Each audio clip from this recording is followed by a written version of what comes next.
नमस्कार, अयोध्या से मैं सुनील पांडे और आप देख रहे हैं अवध ग्राम्य वार्ता। मुख्यमंत्री योगी आदित्यनाथ के ड्रीम प्रोजेक्ट अयोध्या दीपोत्सव की तैयारियों का जायजा लेने के लिए प्रदेश के चीफ सेक्रेटरी आर के तिवारी और डीजीपी ओपी सिंह ने अनेक अधिकारियों के साथ अयोध्या का दौरा किया और संतों महंतों के साथ बैठक कर मुख्यमंत्री की प्राथमिकताओं को बताया। उन्होंने बताया कि इस बार का दीपोत्सव और भी भव्य होगा।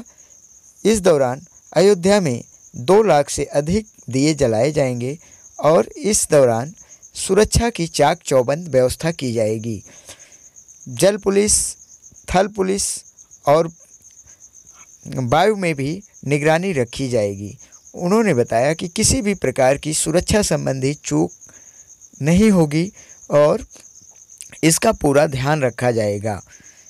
इस दौरान उन्होंने सभी अधिकारियों को मुख्यमंत्री के ड्रीम प्रोजेक्ट से अवगत कराया।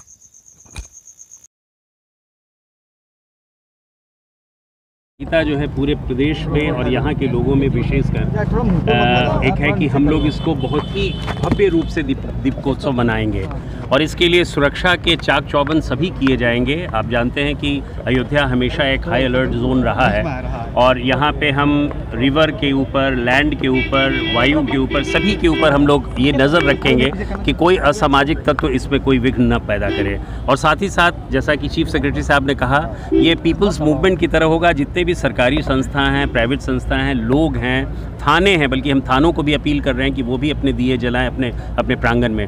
और सुरक्षा की व्यवस्था इतनी व्यापक होगी। पिछले वर्ष भी हम लोगों ने किया था, चूँकि इस बार अस्तर और विशाल तरीके से किया जा रहा है। पूरी व्यवस्था इसकी होगी। Paramilitary forces, PAC, river police, सभी की व्यवस्था रहेगी। सर, एक और सबसे अहम फैसला, संभावित फैसला है, कई बड़े कार्तिक मेला है, दीपोत्सव है, ऐसे में धारा 144 लगाया गया है। देखिए, जिला प्रशासन हमेशा उन उपायों को लगाता है। 144 एक नॉर्मल प्रक्रिया है जो लगाई गई है और ये विशेष अवसरों पर लगाया जाता है। आजकल हमारा फेस्टिवल है, दीपावली है, दीपोत्सव है, इन सबों को मद्देनजर जिला प्रशासन ने लगाया है, जो कि हमेशा लगता है।